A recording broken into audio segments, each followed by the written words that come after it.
হলাম মন মরা, ওগো যাই না জয় করা। আহা, আরো দেখো, দিবারাতি যায় আর আসে, হিংসুকের মন রয় না বসে, করে যাহা মনে আসে, গতি তার পাগল পারা, ওগো যায় না জয় করা। সুবহানাল্লাহ বলে। একটু ভাবুন বাবা, ঈমান শুধু বলছে আমি ঈমানদার, আমি ঈমানদার। ঈমান কি? ঈমান অমূল্য রতন, দিন থাকিতে করো যতন রে, ঘুম হবে না থাকবে চেতন, থাকবে ঈমান বুক ভরা, ওগো যায় না জয় করা। সুবহানাল্লাহ। আমার বন্ধু সোনামানিকেরা, পৃথিবীর জমিনে এখন আপনার কিনা হিংসা ছলচাতুরি দিয়ে ইসলাম তারে বাঁচাতে চায়। মসজিদে রাজনীতি, মাদ্রাসায় রাজনীতি, ঈদগাহেতে রাজনীতি। বন্ধু আমার সোনামানিকেরা, যাহার যা মনে আসে ছলচাতুরি দিয়ে ইসলামটাকে কখনো চালানো যায় না। ইসলাম তার গতিবিধিতে চলে, তার নিয়ম আকারে চলে। এই ইসলামকে মিটানোর জন্য যে যখন আপনার এগিয়ে এসেছে, আল্লাহ পাক বাদশা নমরুদের মতো রাজাকে যখন ধূলিসাৎ করে দিয়েছে, তুমি আর আমি তো সামান্য মশা, তুমি আর আমি তো মশা, আর বাদশা নমরুদ ছিল হাতি। আল্লাহ যাকে ওয়ার্ল্ডের বাদশাহত দিয়েছে। শুধু তাই নয় বন্ধু, বাদশা নমরুদ বলে 3 দিনের ভিতরে কোনো পুরুষ কোনো নারী একত্রিত হবে না বাবা। ওগো আমার সোনামানিকেরা, এমনি সময় দেখা গেল সব প্রহরীরা নিযুক্ত রয়েছে সব জায়গায়, কোনো নারীর কাছে যেন কোনো পুরুষ না যেতে পারে। হঠাৎ আমার আব্বাজি তারিক বলে একজন, এই একজন ব্যক্তি, তার মনের ভিতরে আপনার আশা জাগলো বিবি দেখার জন্য, বিবির কাছে যাওয়ার জন্য। তার বিবির মনে আশা জাগলো স্বামীর কাছে আমি একটু দেখা করি। নিশিরাতে সব দুনিয়া ঘুমিয়ে আছে, কিন্তু ইমরা আপনার কিনা তারিখের বিবি ছুটে চলেছে আপনার কিনা মহল্লার দিকে, রাজপ্রাসাদের দিকে। হঠাৎ বিবিকে দেখে মনটা ব্যস্ত হয়ে গেল, দুইজন একত্রিত হয়ে গেল। আমার বন্ধু আল্লাহ পাক, আল্লাহ তাআলা তার বন্ধু তার মায়ের পেটে দিয়ে দিয়েছে। পাল্লা দেওয়া যায়? আমার বন্ধু সোনামানিকেরা, 3 দিন যখন হয়ে গেল, বাদশা নমরুদ আবার গণৎকারকদেরকে একত্রিত ডেকে বলতেছে, বলো বলো ঋষিরা, গণৎকারকেরা, কি খবর, খবরটা কি? বাচ্চা কি তার মায়ের পেটে এসে গিয়েছে? বাদশা নমরুদের কথা শুনে সবাই খই ফেলে আপনার গণনা করে বলতেছে, বাদশা নমরুদ আজ 3 দিন হয়ে গেল, ওই বাচ্চাটা তার মায়ের পেটে এসে গেছে। 3 দিন হয়ে গেছে, মানে প্রথম রাত্রি এসে গেছে। এত ডিউটির পরও আসলো কেমন করে? আল্লাহর উপরে পাল্লা দেওয়া যায়। ওগো আমার বন্ধু সোনামানিকেরা, আপনি যত ইসলামের জন্য শত্রুতা করেন না কেন, ইসলাম তার গতিবিধিতে চলবে। কেউ যদি জগতের বুকে আল্লাহ না বলে, আল্লাহ করে যায় আসে যায় না, তবে আল্লাহ বলা যতদিন জগতে থাকবে, আল্লাহ কিয়ামত দেবেন না। আমার বন্ধু সোনামানিকেরা, জগতের বুকে আরো একটুখানি এগিয়ে চলুন। যিনি জ্ঞানী ব্যক্তি, তিনি অল্প কথাতেই বুঝে নেন জগতের বুকে ইসলামটাকে মিটানোর চেষ্টা কেউ করবেন না। জ্ঞানী আমরা, জগতের বুকে শ্রেষ্ঠ নবীর উম্মত হয়েছি। আমাদের কাজ হলো মানুষকে এগিয়ে দেওয়া, আল্লাহর পথে এগিয়ে দেওয়া। আমার বন্ধুরা, হঠাৎ করে দেখা গেল বাদশা নমরুদ জগতের বুকে সঙ্গে সঙ্গে আইন জারি করে দিল, যদিও ছেলেটা তার মায়ের পেটে এসেছে, এবার দুনিয়ায় আসতে আমি দেব না। কি দেবে না? দুনিয়া আসতে দেবে না। যাও তোমরা সব ডিউটি করো। আমার বন্ধু সোনা মানিকেরা, নারীদের কাছে সবাই যায়, পেটে হাত দিয়ে দিয়ে দেখে বাবা আমার যে সব মহিলারা গর্ভবতী হয়ে আছে, আব্বা আমার তাদের বাচ্চা জন্ম নেয়, যদি মেয়ে জন্ম নেয় কিছু বলে না, যেই পুত্র জন্ম নেয় মায়ের সম্মুখে বাপের সম্মুখে জবাই করে দেয়। কত বাচ্চা ছোট্টবেলাতে জীবন হারিয়েছে বাবা। এমনি করে দেখা গেল দিন যায় রাত আসি, জগতের বুকে এমনি করে আপনাকে অত্যাচার চলতেছে। আমার আব্বা জানেরা, সোনা মানিকেরা, মহান আল্লাহ পাকের দয়া, যখন আল্লাহ পাক তার বন্ধু তার মায়ের পেটে দিয়েছে, সময় হয় কিন্তু বোঝা যায় না পেটে বাচ্চা আছে কি নাই। এগুলো আমার আল্লাহ পাকের কুদরত। আমার বন্ধু সোনা মানিক, আমি আপনাদেরকে বলি বাবা, পৃথিবীর জমিনে আপনি খেয়াল করুন, পেটের ভিতরে ছেলে আছে না মেয়ে আছে, এখন দেখার জন্য মেশিন উৎপত্তি হয়েছে, হয়নি? আল্লাহর ওলিদের মেশিন লাগতো না, দেখি বলে দিতেন। সুবহানাল্লাহ বলেন। ওদের কাছে কি মেশিন ছিল বাবা? তাদের নাফসে কোনো রোগ ছিল না বাবা, তারা রোগ থেকে মুক্ত ছিল। আমার বন্ধুরা, এই জন্য আল্লাহ তাদের রোগটাকে আপনার নিরাময় করে দিয়ে তাদের কিনে নেত্র চালু করে দিয়েছেন। আরো জোরে কন্যা সুবহানাল্লাহ। আমার তাদের চোখে আল্লাহ পাওয়ার দিয়েছেন, আল্লাহ পাক তাদের হাতে পাওয়ার দিয়েছেন, আল্লাহ পাক তাদের আপনাকে কানে ক্ষমতা দিয়েছেন। আরো জোরে বলুন না সুবহানাল্লাহ। বিশ্বাস হয় যে পাওয়ার আছে? একটু দরুদ শরীফ পড়ুন। আল্লাহুম্মা সাল্লি আলা মাওলানা মুহাম্মদ ওয়া আলা আলি সাইয়্যিদিনা। হাদিসে কুদসির ভিতরে মহান আল্লাহ পাক জানাচ্ছেন, ইয়াতাকাররাবু ইলাইহি আবদি বিন নওয়াফিল فكنت سمعه الذي يسمع به وكنت بصره الذي يبصر به وكنت يده التي يبطش بها ذكرنا مرحبا। अब्बा আমার अल्लाह पाक জানাচ্ছেন, आदमी इबादत के जरिए मुझसे इतना करीब होता है। মানুষ ইবাদতের মাধ্যমে আমি আল্লাহ আমার এত নিকটতম হয়, मैं उसके कान बन जाता हूँ, আমি ওর কানে ক্ষমতা দেই, তার শোনা আমি আল্লাহর কুদরতি শক্তিতে শোনা। কথা বোঝেননি? তোমার তো রোগ আছে, তুমি কেমন করে শোনো? আমার বন্ধু সোনা মানিক, আরো একটু এগিয়ে চলুন। ওকুনতু বাসারহুল্লাযী ইয়াবসুরু বিহি, বলছে मैं उसका आँख बन जाता हूँ, আমি ওর চোখে ক্ষমতা দিই, দূরের জিনিস দেখে, পিছনের জিনিস দেখে। আরো জোরে কোন সুবহানাল্লাহ। কারা দেখে? তোমার আমার মতন চোর? এখন তো আলেম ও সব এতে কিসে আছে, সাইন বলে। কথা বুঝতেছেন আমার? আমার আল্লাহ পাক আরো বলতেছেন, ওয়াকুনতু ইয়াদুহুল্লাতী ইয়াবতিশু বিহা, मैं उसके हाथ बन जाता हूँ, उसका पकड़ना मेरा पकड़ना, और धरा अमर धरा ओ धरे, किंतु हकीकत में अल्लाह तार हाथे क्षमता दे। उसका देखना मेरा देखना, उसका सुनना मेरा सुनना, उसका पकड़ना मेरा पकड़ना। আল্লাহ পাক আল্লাহ তাআলা তাদের হাতে ক্ষমতা দিয়েছেন, আল্লাহ পাক তাদের চোখে ক্ষমতা দিয়েছেন, আল্লাহ পাক আল্লাহ তাআলা তাদের কানে ক্ষমতা দিয়েছেন। আরো জোরে বলুন সুবহানাল্লাহ।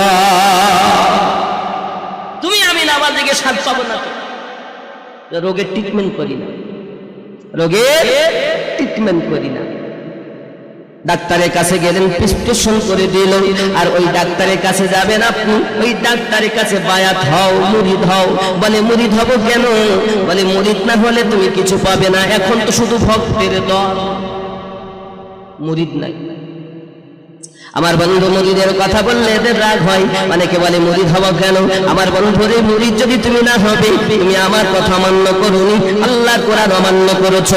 কোরআন মাজিদের 26তম পারা, সূরাটির নাম সূরা আল ফাতহ, আয়াত নাম্বার 17, আয়াত নাম্বার 10 এর ভিতরে আল্লাহ পাক জানাচ্ছেন, বিসমিল্লাহির রহমানির রহিম,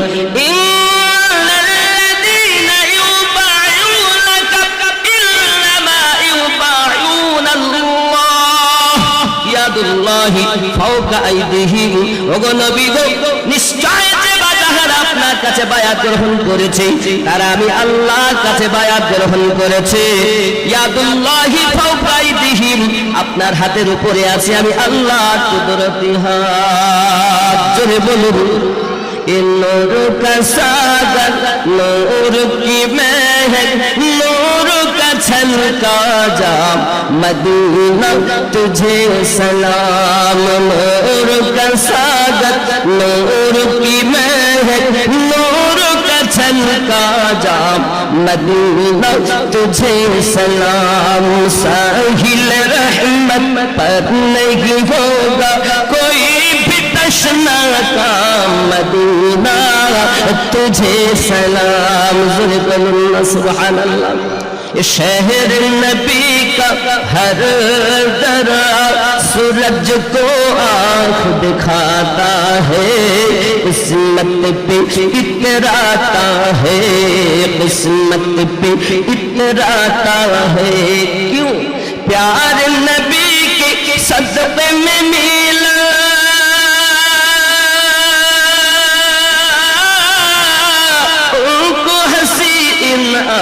मदीना तुझे सलाम। नूर का सागर नूर की महक नूर का छलका जाम मदीना तुझे सलाम। ज़रूर सुभान अल्लाह। ये रोज महशर का वो सूरत हमको क्या झलसाएगा, खुद ही डूब जाएगा।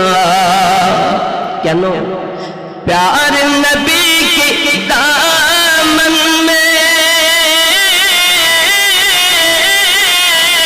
करेंगे हम आराम मदीना तुझे सलाम। जुरकल्ला सुभान अल्लाह। আমার বন্ধু সোনা মানিকেরা, আমাদের তো নামাজ হয় সংসারের চিন্তায়, আমাদের তো নামাজ হয় দুনিয়ার চিন্তাতে। একবার আপনি খেয়াল করুন, বুখারী শরীফের ভিতরে একটি হাদিস আসতেছে। মায়েশা সিদ্দিকা রাদিয়াল্লাহু তাআলা আনহার কাছে একজন ব্যক্তি এসে হাজির দিয়েছেন। হঠাৎ করে বলতেছেন, বিবি আয়েশা, আমার নবী পাকের কোন জীবনের আশ্চর্য কথা আপনি আমায় বলুন। রাসূলের জীবনে আশ্চর্য কোন একটি কথা আমাকে বলুন। মা আয়েশা সিদ্দিকা রাদিয়াল্লাহু তাআলা আনহা বলতে চাইছেন, শুনে রাখো আল্লাহর হাবিবের প্রতিটি মুহূর্ত জিন্দেগি আশ্চর্যময় জীবন। আমার নবী পাকের প্রতিটি মুহূর্ত হলো আশ্চর্য ধরনের। আরো জোরে কন্যা সুবহানাল্লাহ। আব্বাজি আমার আল্লাহর নবীর বিবি মা আয়েশা সিদ্দিকা রাদিয়াল্লাহু তাআলা আনহা বলতেছেন, এক দফা কথা আপনাকে বলি শুনুন। আমার ঘরে আল্লাহর হাবিব সাল্লাল্লাহু আলাইহি ওয়াসাল্লাম তাশরীফ নিয়ে এসেছেন। হঠাৎ তাশরীফ আনার পরে আমার নবী একটু আরাম করলেন। আরাম করার পরে আমাকে বলতেছেন, কি বলতেছে দেখুন, एक रात तशरीफ लाए, अभी थोड़ी देर मेरे हुजरे में आराम किए, फिर फरमाया কিছুক্ষণ আরাম করলো, তারপরে বলল आप अपने रब की इबादत करें, একটু আমি আল্লাহর ইবাদত করে নেই। ये फरमा कर नामाज के लिए खड़े हो गए। এই কথাটি বলে নবী আমার নামাজে দাঁড়িয়ে গেলেন और रोना शुरू किया। আমার নবী কান্না শুরু করে দিয়েছেন। यहाँ तक कि आंसू सीना मुबारक तक बहते गए। আমার নবীজির চোখের পানি পড়তে পড়তে सीना পর্যন্ত চলে এসেছে। বাবাজি আমার फिर रुकू फरमाया। আমার নবী আবার রুকুতে গেলেন, उसमें भी इसी तरह रोते रहे। ওখানেও আমার নবী এমনি ভাবে কান্না করলেন। আবার আমার নবী সিজদাতে গেলেন, ওখানেও এমনি করে কান্না করলেন। বাবাজি আমার এমন কি সুবহ কি আযান পড়ি, সকালের আযান, বাবা ফজরের নামাজের আযান হযরত বেলাল আযান দিয়েছেন। হযরত উম্মুল মুমিনিন হযরত আয়েশা সিদ্দিকা রাদিয়াল্লাহু তাআলা আনহা ফরমাती है, आयशा सिद्दीका रदियल्लाहु ताला अन्हा बोले, या रसूल अल्लाह इतना रोए, इस कदर रोए क्योंकि आप तो मासूम है। ओगो नबी আপনি এত কান্না করেন কেন? আল্লাহ তো আপনাকে নিষ্পাপ বানিয়েছে, আপনি তো নিষ্পাপ। বিবি সাক্ষী দিচ্ছে যে আপনাকে তো আল্লাহ নিষ্পাপ বানিয়েছে। আর আমাদের বিবিকে যদি জিজ্ঞাসা করা তোমার স্বামী কেমন, তা কি কইবে? আর বলিস না তুই আজারিয়ার কথা, চারটি ছেলের মা এখনো শান্তি কিচ্ছু বলি পালাম না, শুধু গন্ডগোল। এরকম আসেনি? আমার বন্ধু সোনা মানিক, শুধু তাই নয় বাবা, আপনি এগিয়ে চলুন। सवाल ही पैदा नहीं होता, या तो कान्ना करा কোনো প্রশ্নই ওঠে না। क्या मैं शुक्रगुजार ना बनूं? আমি কি আল্লাহ তাআলার শুকরগুজার করা বান্দা হব না? জিকরুল্লাহ সুবহানাল্লাহ। আমার বন্ধু সোনা মানিকেরা, আল্লাহর হাবিব সাল্লাল্লাহু আলাইহি ওয়াসাল্লাম এত কান্না করেছেন, এত রোনাজারি করেছেন। কেন কান্না করেছেন? আমার উম্মত বড় গুনাহগার, আমার উম্মত আমার নামাজ পড়া দেখে তারা জীবনে নামাজ পড়া শিখবে, নামাজে যাবে, আল্লাহর কাছে রোনাজারি করবে। এ বন্ধু রাসূলের পাক যদি এত কান্না করেন, আর আপনি নামাজে গিয়ে সংসারের চিন্তায় নামাজ হবে, নামাজ হবে মোটে নামাজ পড়ে ঠুকতে যাচ্ছে শুধু। নামাজ অপরিহার্য, পড়ুন, তাই বলে সংসারের চিন্তায় নয়, ব্যবসার চিন্তায় নয়, সন্তানের চিন্তাতে নয়, নামাজ পড়ুন আমার আল্লাহকে খুশি করার জন্য। আবার বন্ধু সোনা মানিকেরা, আরো একটুখানি এগিয়ে চলুন। বাদশা নমরুদ যখন এমনি করে জগতের বুকে বাবা আমার দেখা দিল, সন্তানগুলো মেরে দেয়, ছেলে যত হয় মারা মেরে ফেলে দেয়, জবাই করে দেয়। কত বাচ্চা কালে জীবন আপনার দিয়ে দিয়েছে, হঠাৎ করে দেখা গেল জগতের বুকে বাবা আমার যেই না সন্তান প্রসবের সময় হয়েছে, মা জননী ঘর থেকে বেরিয়ে পাহাড়ের চূড়াতে চলে গেলেন। ওই পাহাড়ের একটি গুহাতে আপনার সন্তান জন্ম নিয়েছে। যিনি বলুন না সুবহানাল্লাহ, যার পুরা চেহারা নূর আলা নূর, যেন সিতারা চমক মারতেছে। মুখ ফেরানো যায় না বাচ্চার মুখটা দেখে, বাচ্চা এত সুন্দর হয়েছে। আমার বন্ধুরা, বাচ্চা দেখে মন আপনার কিনে এত বেকুলতা দেখা দিয়েছে। এই বাচ্চা রেখে কেমন করে যাব? যদি আমি এখানে আসা যাওয়া করি, নমরুদের লোকজন আমায় দেখে ফেলবে, হয়তো আমার বাচ্চাটাকে জবাই করে দেবে। আব্বাজি আমার মা জননী বাচ্চাটাকে ওই গুহায় রেখে চলে আসে। আমার আল্লাহ পাকের কি কুদরত, পাথর এসে মুখ বন্ধ হয়ে যায়। আবার রাবায়াতে বর্ণনা করা আছে, যখন মা চলে আসে, আল্লাহ ফেরেশতা জিবরিল ওই বাচ্চাটার লালন পালনের দায়িত্ব নেয়। আমার বন্ধু সোনা মানিকেরা, এইভাবে আপনার কিনা সময় যাই, ওই ছোট বাচ্চাটা আপনার আল্লাহ পাকের কি খেলা।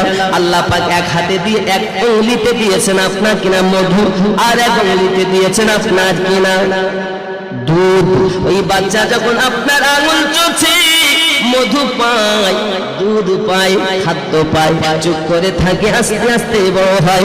আমাদের ঘরে যে সব বাচ্চারা জন্ম নেয়, এরা প্রত্যেকেই কিন্তু আঙুল চষে। এমন কোন বাচ্চা আছে দুনিয়া যে একবার আঙুল চুষেনি? চষে না? কেন চষে? সৎ ছেলে বাপের অনুগামী হয়, তাই ছোট বাচ্চা ইব্রাহিম নবীর সুন্নাত পালন করে। বাপ গুহার ভিতরে আঙুল চুষেছে, এই সন্তানেরা দুনিয়ায় আঙুল চুষতে থাকে। আরো জোরে বলুন না সুবহানাল্লাহ। উনি পেতেন দুধ আর মধু, এরা কি পায়? বলে এরা পাওয়া পাবির আশা নয়, এরা বাপের সুন্নাত আদায় করতে চায় জগতে। আমার বন্ধু সোনা মানিকেরা, এমনি করে সময় যাই, আল্লাহ পাকের কি খেলা। আস্তে আস্তে ওখানে আপনার কিনা বড় হয়। 7 বছর এমনি করে কেটে গেল বাবা। বহু কথা আপনার কিনে গিয়ে চলুন। মা জননী 7 বছরের সময় একদিন এই বাচ্চাটা ডাক দিয়ে বলতেছেন, মা গো, ও আমার জননী, আপনার দায়িত্ব কে নেয়, লালন পালন কে করে? বলে কেন? তোমার আব্বা করে। আমার আব্বার লালন পালন কে করে? বলে কেন? বাদশা নমরুদ করে। বাদশা নমরুদের লালন পালন কে করে? মা খামোশ, কোনো কথা বলে না। বাড়িতে গিয়েছেন, ডাক দিয়ে বলতেছেন, শোনেন এইরকম অবস্থা দেখা দেয়, এরকম কথা ওই বাচ্চাটা বলতে চাই। বলে বুঝেছি বুঝেছি। বাচ্চাটা এখনো পর্যন্ত কিছু বুঝতে পারে না, যেহেতু গুহার ভিতরে আছে। বোঝা গেল সময় ইব্রাহিম পয়গম্বর গুহা থেকে যখন আপনার বাইরে আসতেন সন্ধ্যার সময়, মনে করিলেন কিনা আপনার বড় একটি তারকা এই বুঝি আমাদের সৃষ্টি করেছে বাবা। হঠাৎ ওই তারকা গেল, চন্দ্র এলো, বল এইটাই বুঝি হবে। চন্দ্র যখন চলে গেল, সূর্য এলো, এই বুঝি আমাদের সৃষ্টি করেছে। সেও যখন অস্তমিত হয়ে গেল, ইব্রাহিম পয়গম্বর বলেন যে লেগে যায় সে কখনো সৃষ্টিকর্তা হতে পারে না, স্রষ্টা হতে পারে না। স্রষ্টা হবে যিনি, তিনি পৃথিবীকে পরিচালনা করবেন, তিনি অব্যয় অক্ষয় নিরাকার নিরঞ্জন। যদি বলুন না সুবহানাল্লাহ। কথা বুঝতেছেন? রাগ হয়? আমার বন্ধু সোনা মানিকেরা এমনি করে আপনাকে নিয়ে গিয়ে আছেন। আব্বা আমার ওইখান থেকে ইব্রাহিম নবীকে বার করে তখনকার সময় আপনার কিনা দেখা গেল ইব্রাহিম নবী এই যে বংশ, তখন আপনার নূহ নবীর ছেলে শাম দুনিয়ার জমিনে বেঁচে ছিলেন, তার কাছে পাঠিয়ে দেওয়া হয়। ওইখানেই ওনার নাম দেওয়া হয় ইব্রাহিম। সুবহানাল্লাহ। বহু কথা বাবা। যাই হোক না কেন, এগিয়ে চলুন। ইব্রাহিম পয়গম্বর নাম হয়ে গেল বাবা। পৃথিবীর জমিনে ওনার আব্বা ইন্তেকাল করে গেছেন। আব্বা বড় নেককার মানুষ ছিলেন বাবা। ওনার চাচার নাম ছিল আজর। এই হলো আপনার মূর্তি বানাতো আর বিক্রি করতো। আমার বন্ধু দায়িত্ব যখন তার উপরে বার্তায়, তার উপরে যখন সমর্পণ হলো, ইব্রাহিম নবী এসেছেন। এসেই বলতেছেন, চাচা এই মূর্তি করে কি হবে, বিক্রি করে লাভ কি? বাবা ওসব কোনো কথা নয়, চলো। ইব্রাহিম নবী বলেন, ওগো আমার চাচা, ওগো আমার আম্মা জান, আমি আপনাকেও বলি চাচা, আপনাকেও বলি, জগতের বুকে যদি আপনি এমনি করে মূর্তি বানান, আমার আল্লাহ তিনি হবে যিনি আমাকে সৃষ্টি করেছেন, আপনাকে সৃষ্টি করেছেন, তামাম পৃথিবীকে সৃষ্টি করেছেন। তিনি হলেন সকলের রব। এই জগতে অন্য কিছু হবে না, সে আল্লাহর ইবাদত করতে হবে। ইব্রাহিম নবী জগতের বুকে সর্বপ্রথম নিজের ঘর থেকে প্রচার শুরু করেছেন। সরে বলুন সুবহানাল্লাহ। হঠাৎ আজরের সঙ্গে ইব্রাহিম নবী বাজারে গেলেন, এই মূর্তি ছোট ছোট বিক্রি করেন। ইব্রাহিম নবী বলছেন, শোনো বাজারের মানুষেরা, মূর্তি তোমরা নিয়ে যাও, কোনো অসুবিধা নেই, তবে এ লাভও করে না, লসও করে না, কিচ্ছু করতে পারে না। এখন বাড়ি এসে বলছে যে, শোনো এই তোমার ছেলে, এই ছেলে বাজারে গিয়ে এই কথা বলতে, তাহলে আর কেউ কেনে? এতদিন এর উপরে আমাদের জীব জায়গা হচ্ছে, আর আজ বলতেছে ও কোনো লাভ ক্ষতি কিছু করতে পারে না। আমাদের হয় চলে। বন্ধু আমার, এমনি করে বাদশা নমরুদের কাছে খবর চলে গেল। বাদশা নমরুদ তাকে ডেকে পাঠিয়েছে। হঠাৎ করে বাদশা নমরুদের কাছে প্রশ্ন গেল। বাদশা নমরুদ বলতেছে, কি ব্যাপার, তুমি এমন করে নাকি আমাদের মাবুদকে, হবল দেব, বিভিন্ন দেবতাকে তুমি যুক্তি দাও, বিভিন্ন কথা তুমি বলতে চাও, তাদের কথা তুমি বলো, এই কথা তোমার পক্ষে সম্ভব নয়। ডাক দিয়ে বলে, বাদশা নমরুদ কেন বলবো না, যে কোনো লাভ লস কিছুই করতে পারে না, তার আবার সে সৃষ্টিকর্তা কেমন করে হতে পারে? তাহলে লাভ লস বলে, তুমি কি পারো, তোমার রব কি পারে? বলে, আমার আল্লাহ পূর্ব দিক থেকে সূর্য উদিত করে আর পশ্চিম দিকে অস্তমিত করে। তুমি যদি মনে করো দেবতা হব, তো সূর্যটাকে পশ্চিম দিক থেকে উদিত করে দেখিয়ে দাও। বাদশা নমরুদ বুঝেছে, এ তো বড় কথা। লোকজন বুঝে গেল, এ ছোট্ট ছেলে এত সুন্দর যুক্তি দেয়, নমরুদ উত্তর খুঁজে পায় না। আমার বন্ধুরা, শুধু তাই নয়, আবার কথা হয়, আমার আল্লাহ জিন্দাকে মারতে পারে আর মৃতকে জিন্দা করতে পারে। বাদশা নমরুদ অর্ডার করল, প্রহরী জেলখানা থেকে দুইজনকে নিয়ে এসো। একজনকে আপনার কিনা বললো, একে এখন জবাই করে দাও, জবাই করে দেওয়া হলো। আর একজনকে আপনার কিনা ছেড়ে দেওয়া হলো। ওগো ইব্রাহিম, আমি জীবিতকে মারতে পারি, আবার মরা ভাব এমনকি আমি মুক্তি দিতে পারি। আমি হলাম জগতের সব থেকে বড় দেবতা। ইব্রাহিম পয়গম্বর বলেন, না না না নমরুদ, জেনে রাখো, ওই ব্যক্তি উনি হলেন খোদা, তামাম পৃথিবীকে যে পরিচালনা করে, যে আপনাকে রুজি দেয়, তামাম পৃথিবীকে রুজি দেয়। আপনি যখন সূর্যকে পশ্চিম থেকে উদিত করতে পারেন না, আপনি কখনো দেবতা হতে পারেন না। তাহলে কি হবে? আমার বন্ধু সোনামানিকেরা সবাই বুঝতে পারলো কথা অন্যরকম। আমার বন্ধুরা, দিন যায় রাত আসে, এখনটা দেখা গেল সবাই একটা মেলাতে চলে গিয়েছে। বাদশা নমরুদ সেও আপনার কিনা দেখা যায় দলে দলে সমস্ত লোক চলে গেল। আমার আব্বাজির হঠাৎ আসার বলে, বাবা ইব্রাহিম চলো না যাই মেলাতে যাই।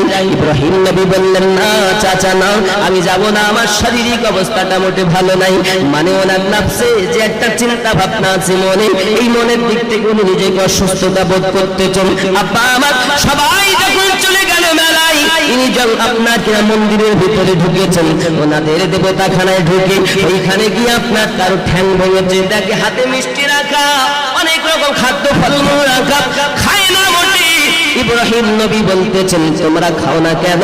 আব্বা আমার ঠ্যাং কেটেছে কারো, মাথা কেটেছে কারো, হাত কেটেছে কারো, ভেঙে চুরে দিয়ে। আর ওই কোহলিটা নিয়ে বড় ঠাকুর, ওই ঠাকুরের ধারে ঝুলিয়ে দিয়ে চলে এসেছে। আমার বন্ধু সোনামানিকেরা এমন যখন চলে এসেছেন তিনি, শয়তান তখন বড় জব্বা গায়ে দিয়ে চলে গিয়েছে বাজারে, কাঁদে আর বলে তোমরা বা মেলায় এসেছো, ওদিকে দেবতাগুলোকে ভেঙে চুরমার করে দিয়েছে, কি তোমরা করো জায়গা দেখো। সবাই দলে দলে যায়, দেখে কারো পা ভাঙা, হাত ভাঙা, মাথা কাটা। আব্বা আমার তারা আপনার চিন্তায় চিন্তিত কে করেছে? নিশ্চিত ইব্রাহিম ছাড়া কেউ নয়।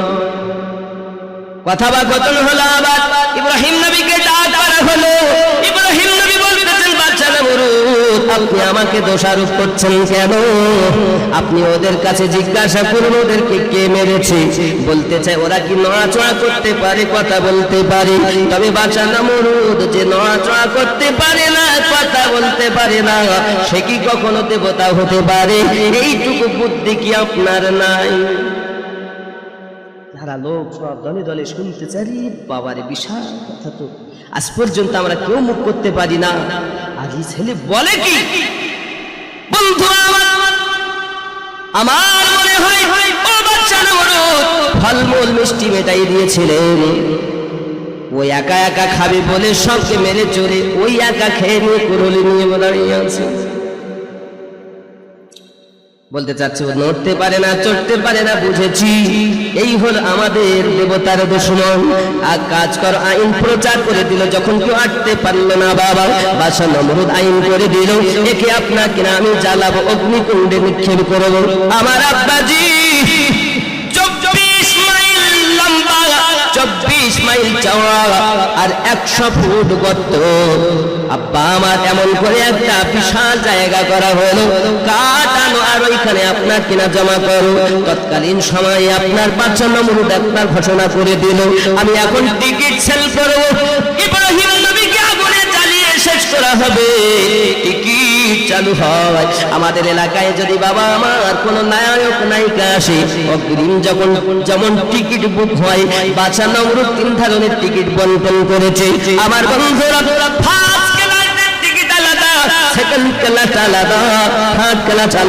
তৎকালীন যুগে সর্বশ্রেষ্ঠ সুন্দরী যিনি ছিলেন তার নাম ছিল মা সারা।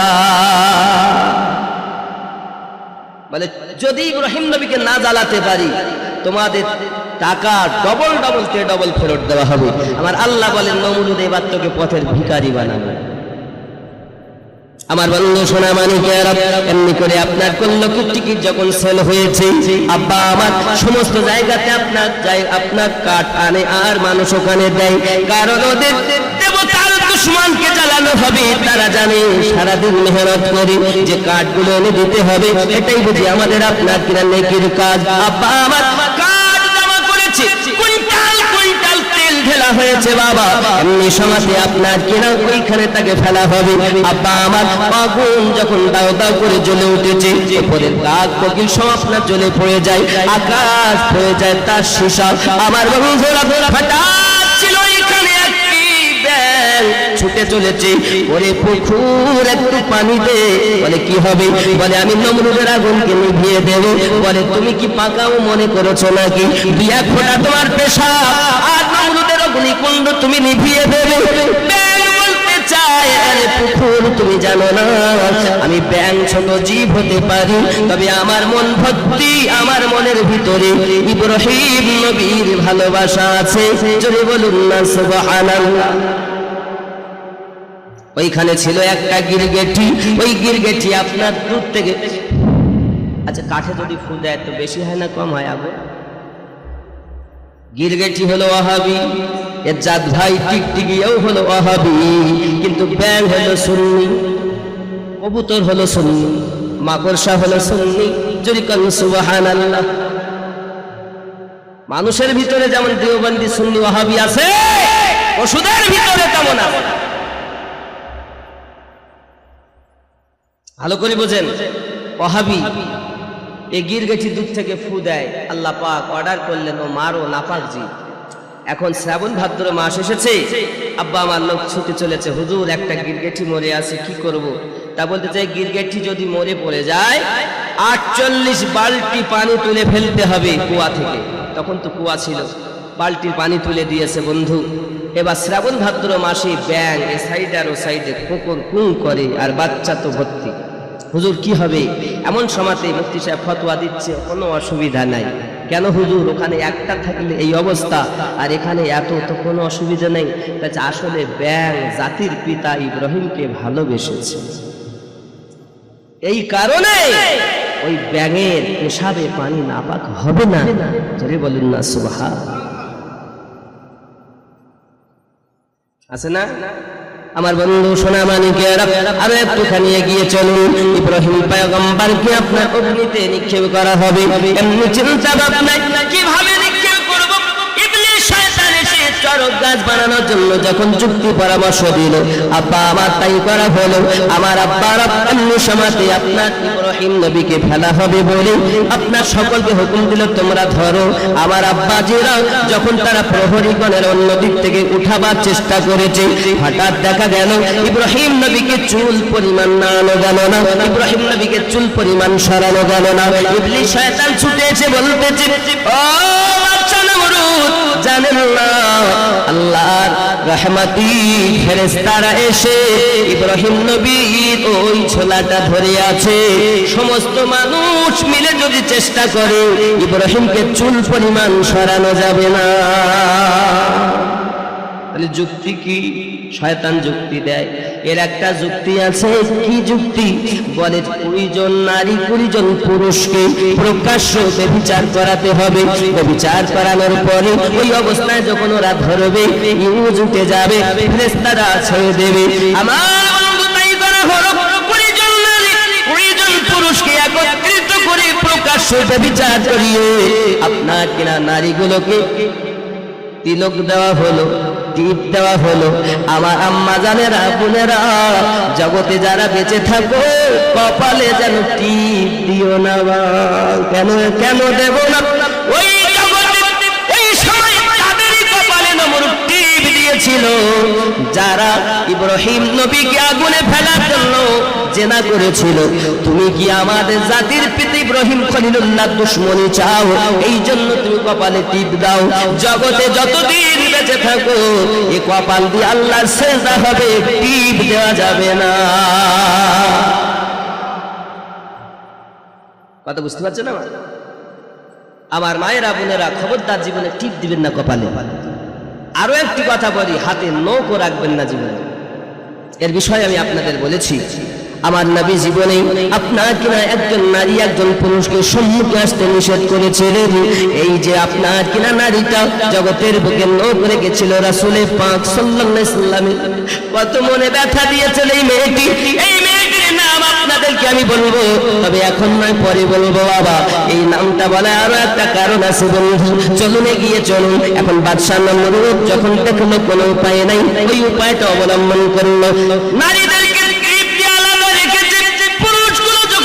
ধরতে গেছে আল্লাহর ফেরেশতারা আল্লাহর দরবারে আরজি জানায়, আল্লাহ আপনি যদি অর্ডার করেন ওগো নবী ইব্রাহিম আলাইহিস সালাম এত আগুনের ভিতরে নিক্ষেপ করা হবে, আল্লাহ আপনি একবার দয়া করুন, আপনি একবার করুন, আপনি অর্ডার করুন, আমরা যাই। এমনি করে আমরা তাকে ইব্রাহিম নবীকে বাঁচিয়ে নিয়ে আসি। ফেরেশতারা সকলে দলে দলে হাজির হয়ে গেছে। ইব্রাহিম পয়গম্বরকে বলছেন, নবী ইব্রাহিম আপনি যদি অর্ডার করেন নমরুদের অগ্নিকুণ্ডকে নিয়ে আমরা সমুদ্রে নিক্ষেপ করে দেব, আপনি শুধু একবার আমাদেরকে অর্ডার করুন। হযরত ইব্রাহিম পয়গম্বর বলেছিলেন, আমি জগতে কারো কাছে কোনো সাহায্য চাই না, আমার আল্লাহ আমি ইব্রাহিমকে যদি অগ্নিতে পোড়াতে চাই, আমি ইব্রাহিম অগ্নিতে পড়তে চাই, আমার বিষয় আমার আল্লাহ ভালো অবগত আছেন, আমি তোমাদের কোনো সাহায্য চাই না। এখন সবাই মিলে ধরেছে, উঠে গেছে চরক গাছ, ফেলে দেয়। আল্লাহ পাক আইন জারি করলেন, কুল্না ইয়া নারু কুনি বারদাও ওয়া সালামু আলা ইব্রাহিম। জোরে বলুন, দো জাহানের বাদশাহ হয়ে কে এলো রে দুনিয়ায়, বলো গো শুনতে চাই, জন্ম নিয়ে কচি শিশু কে এমন সজদাতে রায়, বলো গো শুনতে চাই। নমরুদের অগ্নিকুণ্ড দাও দাও করে এ জ্বলে যায়, সেই অগ্নিতে খলিলুল্লাহ আরামেতে বসে রয়, কার ওসিলায় সেই অগ্নিতে ফুল বাগিচা পয়দা হয়, বলো গো শুনতে চাই। জোরে বলুন, কার ওসিলায় হলো না? ওসিলা মানে বোঝেন না? হ্যাঁ, আজও পর্যন্ত এইটুকু বুঝতে শিখলেন না, ওসিলা আলাদা জিনিস, হুকুম আলাদা জিনিস। আল্লাহ কোনো ওসিলা হয় না, আল্লাহ আল্লাহই। আমরা কারো ওসিলা নেই, যেমন আমাদের আব্বা আদম পয়গম্বর আমাদের নবীর ওসিলা দিলেন, দোয়া কবুল হলো। আল্লাহ হলেন রব, দোয়া কবুল করেছেন আল্লাহ, কার ওসিলায়? আমাদের নবীর ওসিলায়। তাহলে আপনি ওসিলা নবীর আল্লাহর বলছেন কেন? আল্লাহ দয়া করেছেন, ওসিলা আমাদের নবীর নূরের। জোরে বলে, যেদিন ইব্রাহিম নবীকে অগ্নিতে ফেলা হয় সেটা ছিল 10 তারিখ। কয় তারিখ ছিল? আমার বন্ধু সোনা মানিকের, আরো একটু এগিয়ে চলুন। আমার নবী, আমাদের আব্বা ইব্রাহিম খলিলুল্লাহ পৃথিবীর জমিনে অগ্নিকুণ্ড থেকে নিজাত পেলেন, আমাদের রাসূলের নূরের জ্যোতি তার কপালে ছিল। জোরে কন্যা সুবহানাল্লাহ। এই জন্য দো জাহানের বাদশাহ হয়ে কে এলো রে দুনিয়ায়, বলো গো শুনতে চাই। নমরুদের অগ্নিকুণ্ড দাও দাও করে জ্বলে যায়, সেই অগ্নিতে খলিলুল্লাহ আরামেতে বসে রয়, কার ওসিলায় সেই অগ্নিতে ফুল বাগিচা পয়দা হয়, বলো গো শুনতে চাই। জোরে বলুন, আমার বন্ধু সোনা মানিকের, যখন অগ্নি ফুল বাগিচা হয়ে গেল, ইব্রাহিম পয়গম্বর তার ভিতর আরামে বসে আছেন। বাবা নমরুদ এবং তার প্রহরীরা দেখে ইব্রাহিম নবীকে জ্বালানো গেল না, ইব্রাহিম নবীকে জ্বালানো গেল না, পোড়ানো গেল না। সঙ্গে সঙ্গে নমরুদ বলতেছে, চিন্তার কোনো কারণ নাই, তোমরা ওপর থেকে ইট মারো, পাথর মারো, বর্ষণ করো, ওপর থেকে তাকে মেরে শেষ করা হবে। আবার বন্ধু ওই সময় ওপর থেকে যখন পাথর নিক্ষেপ করা হলো, ওই পাথর গুলো, ওই ইট পাটকেল গুলো ওপরে ভাসতে থাকলো, কেউ আর নিচে নামে না। মানুষ যদিও নবী না চেনে, আল্লাহর হুকুম কিন্তু পাথরে পালন করে। এবং তুমি আমি নবী চিনলাম না, তুমি আমি আল্লাহ চিনলাম না। আমার বন্ধুরা এগিয়ে চলুন। এখন বাবাজি আমার নমরুদের মেয়ে সিংহাসন থেকে দেখতেছে সমস্ত কিছু। বাবা যখন কোনো কিছু ভাবে তাকে জব্দ করা গেল না, হঠাৎ করে আপনাকে ইব্রাহিম নবীর কাছে হাজিরি দিয়েছে। ওগো নবী ইব্রাহিম পয়গম্বর, আপনি বলেন, আপনি হক কথা বলেন, এক আল্লাহর ওয়াহদানিয়াতকে আপনি প্রচার করেন। আমার মনে চাইছে, আমার নাম হলো, কেউ কেউ বলেছে মেয়েটার নাম ছিল অর্গেসা। ওই মেয়েটা ইব্রাহিম নবীর কাছে নিকটে এসেছে, এসে বলতে চাইছে, ওগো নবী ইব্রাহিম, আপনি আমাকে কলেমা পড়িয়ে দেন। সঙ্গে সঙ্গে নমরুদ ডাক দিয়ে বলছে, মেয়ে তুমি কি কাজ করতেছো?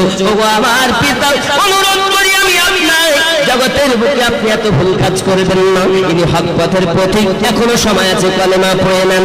আমার আব্বাজি মেয়েটি যখন এই কথা বলে, নমরুদ প্রহরীকে জাল্লাদকে হুকুম দিল, একে জবাই করে দাও।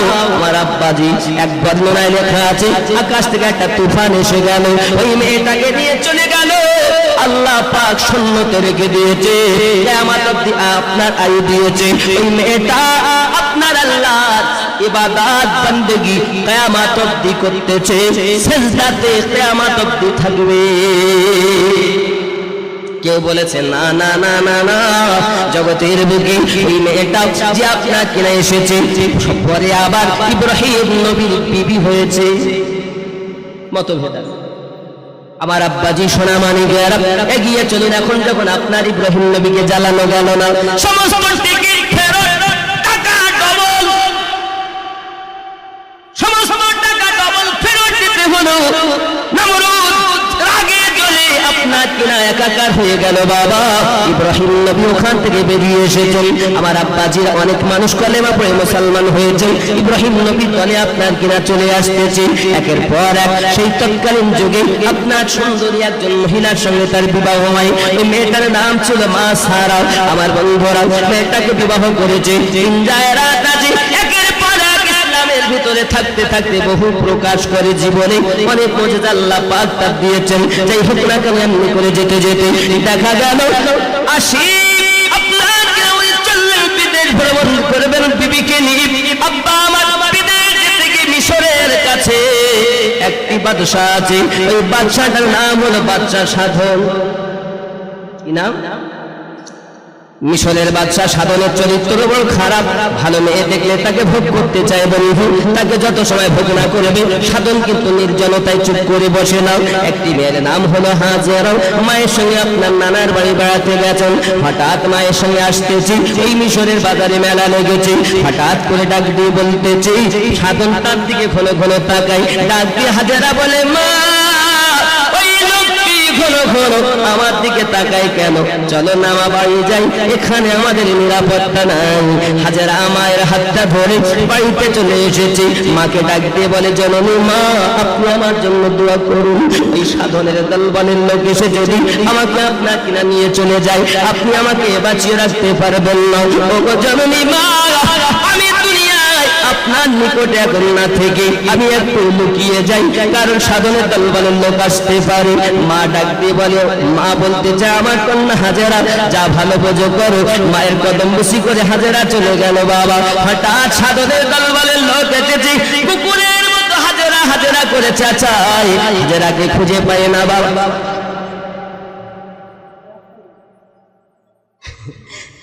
যাই ওই ব্যাপার না, দরুদ শরীফ আল্লাহুম্মা সাল্লি আলা মাওলানা মুহাম্মদ ওয়া আলা আলি সাইয়্যিদিনা।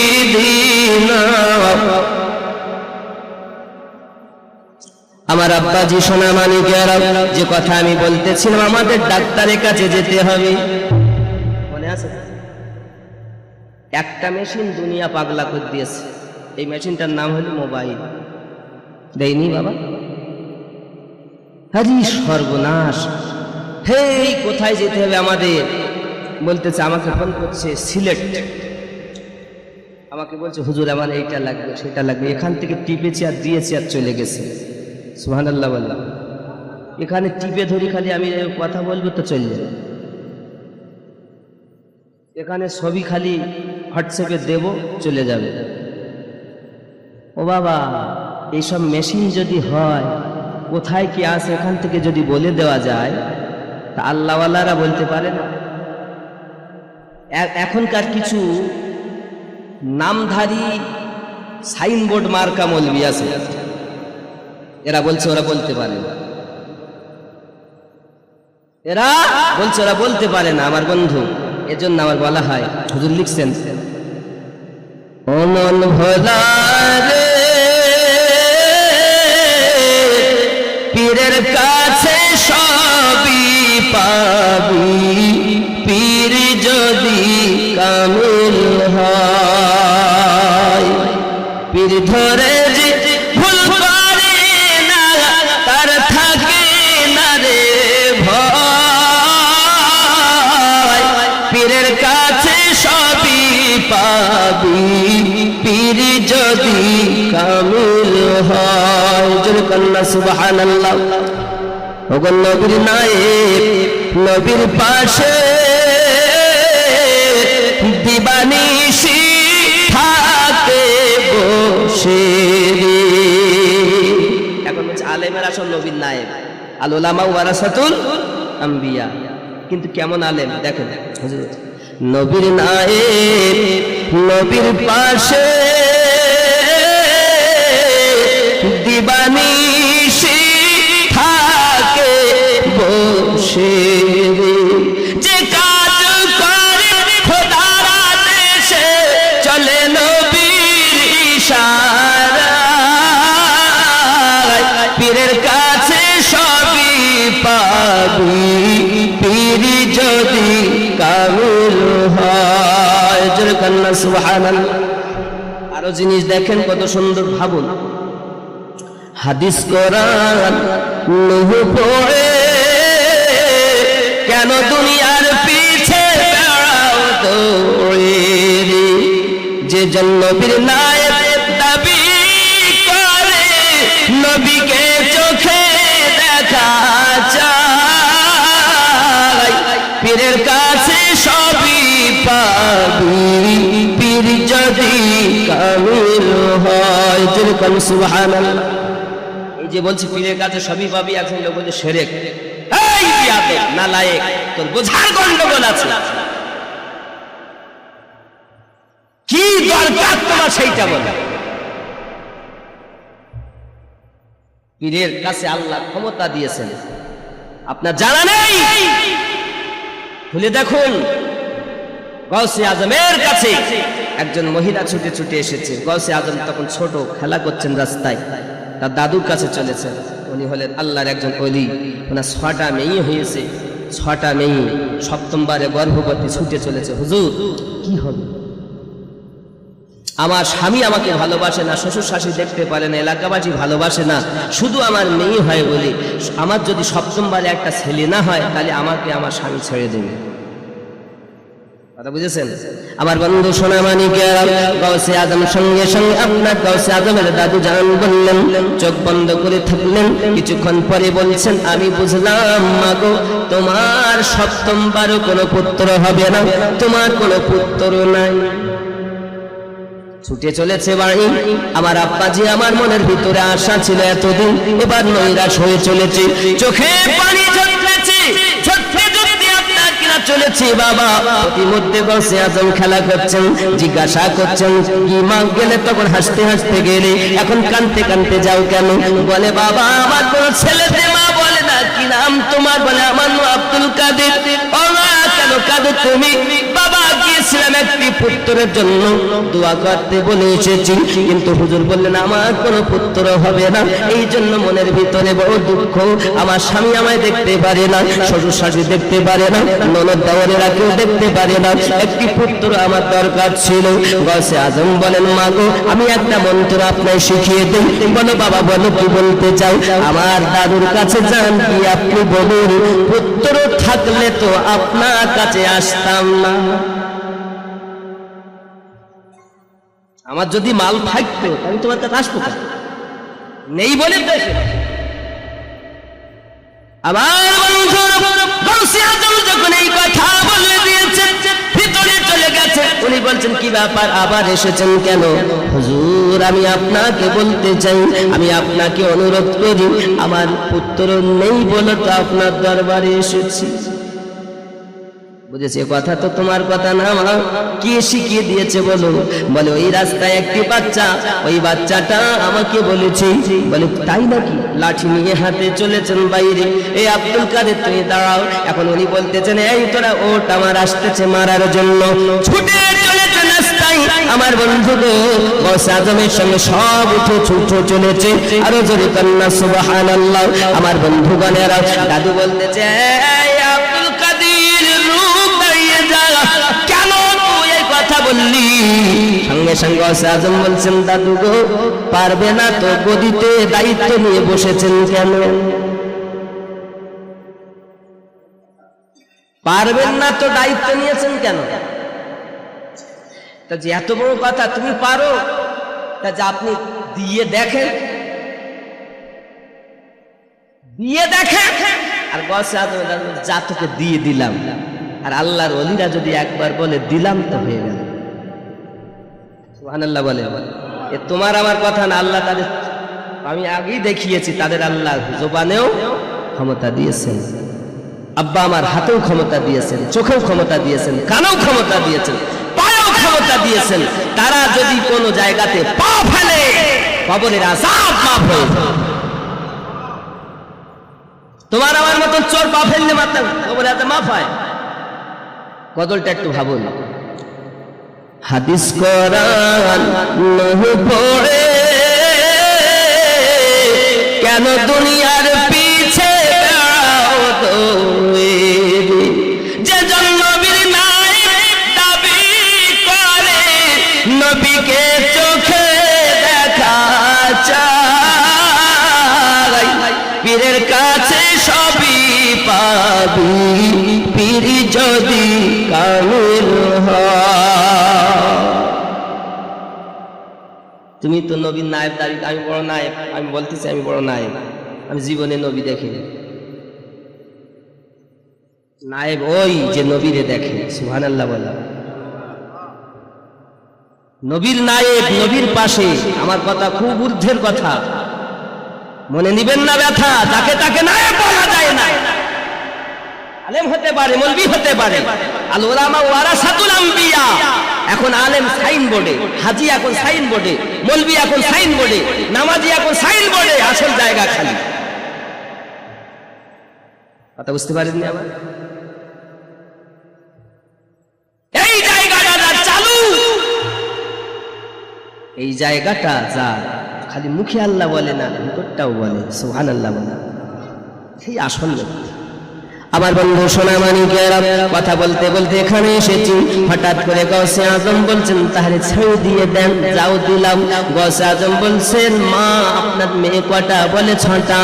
আমি গৌসে আজম বলছি আল্লাহ পাকের দয়া, 1 2 3 4 5 6, জান আল্লাহর দয়ায় 6টা মেয়ে আপনার ছেলে হয়ে গেছে। ও মা রইল আপনার পেটে। আমি আব্দুল কাদের বলছি আমার আল্লাহর দয়ায় ওটাও ছেলে হবে। পাওয়ার নেই নাই। দাদা হুজুর পীর কেওলা বললেন আমার বড় মাওলানা বলবে কত মানুষ আছে। বড় মাওলানা তুমি বলো। যেই বলেছে সেই আরম্ভ করে দিয়েছেন কত মানুষ আছে। সুবহানাল্লাহ বলে। আপনি বোঝেন না? যখন আমি যারে আউলিয়া বলবো তার ক্ষমতা স্বীকার করতে হবে। এদিকে মুখে বলবো আউলিয়া, আবার ভিতরে বলে না ক্ষমতা নেই।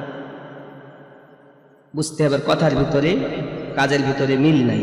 আমার বন্ধু সোনামানিকেরা, আমরা আহলে সুন্নাতুল জামাতের আকীদা হলো এটাও। আমরা যারা সুন্নি আমরা জানি পৃথিবীর জমিন আল্লাহ পাক ডাক্তার দিয়েছেন। কখনো দিয়েছেন বাগদাদে, কখনো দিয়েছেন আজমিরে, কখনো দিয়েছেন পাঞ্জাবে, কখনো দিয়েছেন দিল্লিতে, কখনো দিয়েছেন কালিয়ারে, কখনো দিয়েছেন পানিপতে, কখনো দিয়েছেন ফতেহ সিকরিতে। আব্বা আমার কখনো দিয়েছেন ওয়াহারি, কখনো দিয়েছেন গোনাগার কাঠি, কখনো দিয়েছেন মালতাতে, কখনো দিয়েছেন আপনার কলকাতা মানিকতলাতে, কখনো দিয়েছেন ফুরফুরাতে। আমার আব্বা কখনো দিয়েছেন হাওড়াতে, আব্বা আমার কখনো দিয়েছেন কুচিঘাটের সরজমিনে।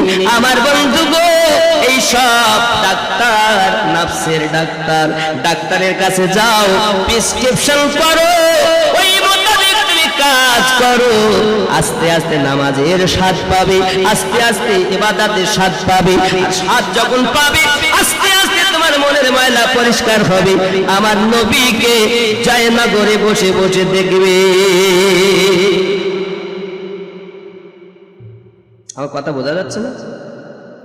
রাগ করে, এ বড় আধ্যাত্মিক কথা। একটু দরুদ আল্লাহুম্মা সাল্লি আলা। এই মোবাইলের গজলটা বলি,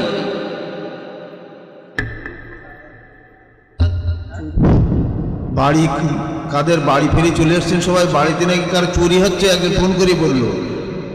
যারা বাড়িতে সব চলে এসছেন, এক একজন বাড়ি চলে দেখুন কি ব্যাপার। কার বাড়িতে চুরি হচ্ছে? আরে চোর তো করবি, ও দেখতে কার বাড়ি হচ্ছে কে জানে। এখন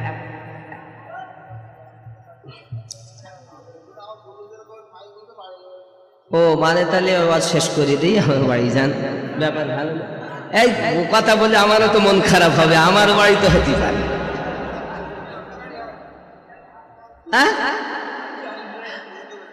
একটু দরুদ শরীফ আল্লাহুম্মা সাল্লি আলা সাইয়্যিদিনা মাওলানা মুহাম্মদ ওয়া আলা আলি সাইয়্যিদিনা।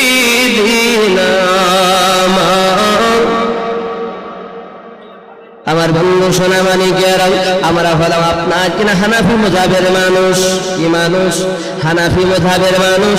এই হানাফি মযহাবের মানুষের কত আপনার ইমামে আজমের পাওয়ার একটু কথা শুনুন। আমি ঘটনা রেখে এসেছি, বলবো, অসুবিধা নাই, একটু ধৈর্য ধরুন বাবা। এই হানাফি মযহাবে আব্বা আমার ইমামে আজমের যুগে একটি লোক বিবাহ করেছে, কয়েকটি বাচ্চা হয়েছে। কিছুদিন পরে আবার আল্লাহ তাকে কন্যা বানিয়ে দিয়েছে, আবার তার বিয়ে হয়েছে, সেখানেও কয়েকটা বাচ্চা হয়েছে। এখন বউ অবস্থায় মারা গেছে। এখন দুই তরফের লোক এসেছে, ওরা বলে আমাদের এখানে ছেলে ছিল, ওর বাচ্চা ছিল, এই দেখো বিয়ে করেছে, ওর বিবিও আছে এখনো। এরা বলে আমাদের এখানে ওর এই দেখো, ওর স্বামী আছে, বাচ্চা আছে, আমরা 5টা কাপড় দেবো। এখন কেউ বলে 3টে দেবো, কেউ বলে 5টা দেবো। কাফন দেবে কটা, এই নিয়ে ঝামেলা। এখন কাফন কয় টুকরা দিতে হবে, শরিয়াতের ফয়সালা কি, এই মশলা যদি আপনাদের শুনতে হয় একটু ধৈর্য ধরে বসতে হবে, নইলে মশলা বলা।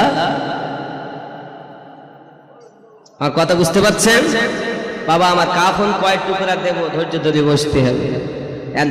যেহেতু বাস্তব ঘটনা, এটা একজন ব্যক্তি, মনে করুন আমি, কার কথা বললো সে রাগ করবে, আমি এখন পুরুষ, আমি আবার মহিলা হয়ে গেছি, আমার আবার ওখানে বিয়ে হয়েছে, সেখানেও সন্তান হয়েছে। যখন পুরুষ ছিলাম এখানেও সন্তান হয়েছে, বিয়ে হয়েছে। তাহলে এখন লাস্টে সে মারা গেল নারী অবস্থায়। ওই অবস্থায় ওকে কাফন কয় টুকরা দেবে? ওরা বলে আমাদের এখানে পুরুষ ছিল, বিবি আছে, বাচ্চা আছে, আমরা 3 টুকরা দেবো। ওরা বলে না, এর এখানে এসে দেখো স্বামী আছে, বাচ্চা আছে, ও তো মহিলা, আমরা 5 টুকরা দেবো। শরিয়াতের ফয়সালা কয় টুকরা কাপড় দেবে? ফয়সালা খুঁজে পায় না, ইমামে আজম তার ফয়সালা দেন। সেই ফয়সালাটা যে কি এক্ষুনি বলা যাবে না। তার জন্য আপনাকে টাকা লাগবে জালসার জন্য। আমার বন্ধু সোনামানিকে গিয়ে চলুন, এখন আপনার কিনা বিবি হাজেরা বেরিয়ে চলেছে বাবা, সাধনের লাজ্জত হঠাৎ করে চলে এসেছে। আমার বন্ধু যখন হাজেরাকে খুঁজে পেল না, মাকে মারে আর মারতে মারতে নিয়ে চলে যায়। হঠাৎ করে আপনার বাড়িতে যখন চলে গেল, ডাক দিয়ে আপনার কিনা সাধন বলতেছে, বলে প্রহরী হাজেরা কোথায় গেল? বলে হাজেরাকে পাইনি, তার মাকে ধরে নিয়ে এসেছি। হঠাৎ করে বলতেছি, দেখো আমার প্রহরীরা মাছ জাল ছেড়ে পালাতে পারে, পুকুর থেকে মাছ পালাতে পারে না, যেমন করি পারো হাজেরাকে আমার কাছে ধরে এনে দাও। আমার বন্ধু যদি তোমরা না ধরতে পারো, তোমাদের চাকরি কিন্তু নট এলাও। চাকরি থাকবে না। এই কথা যখন বলেছে আপনার কিনা বাচ্চা সাধন, সবাই দিন রাত মিলে হাজেরাকে আপনার কিনা খুঁজতেছে। আমার বন্ধুরা 3 দিন পর হাজেরা রাতের বেলা বাড়ি এসেছে, মা বলে ডাকে, দরজা খুলে মাকে যখন পাওয়া গেল না, হঠাৎ তার মনে উঠেছে পাশে আছে মায়ের বান্ধবী খালা, আপনার তার কাছে আপনার এগিয়ে চলেছে। ওগো মায়ের বান্ধবী খালা, খুলে দেবে কি জানালা? আমি হতভাগিনী হাজেরা। মায়ের বান্ধবী খালা বলতে যে হাজেরা পালিয়ে যা মা, পালিয়ে যাও, এখনই সাধনের দরবারের লোক তোকে খুঁজতে আসবে, সবসময় তারা ডিউটি দিচ্ছে মা, যা তুই পালিয়ে যা। ওগো খালা, আমার মায়ের খবরটা কি? হাজেরা তোমায় না পেয়ে সাধনের লোক তোমার মায়ের পায়ে দড়ি বেঁধে মারতে মারতে টেনে টেনে নিয়ে চলে গিয়েছে। হাজেরা আবার জঙ্গলে চলে যায়, আল্লাহকে স্মরণ করে আল্লাহ আল্লাহ করে, যদি কন্যা সুবহানাল্লাহ। কয়েকদিন হয়ে গেল, হাজেরা আপনার একটা গাছ এলান দিয়ে বসে আছে বাবা, সূর্যের জ্যোতি তার চোখে লেগেছে। হাজেরা সম্মুখে সাধনের লোক দেখা দিয়েছে। সাধনের লোক যখন হাজেরা দেখতে পেল, পিছনে আছে নীল নদী, সামনে আছে সাধনের লোক। যদি পিছনে যাই তাও মরণ, সামনে যদি যাই তাও আমার বিপদ। এই জন্য হাজেরা বলে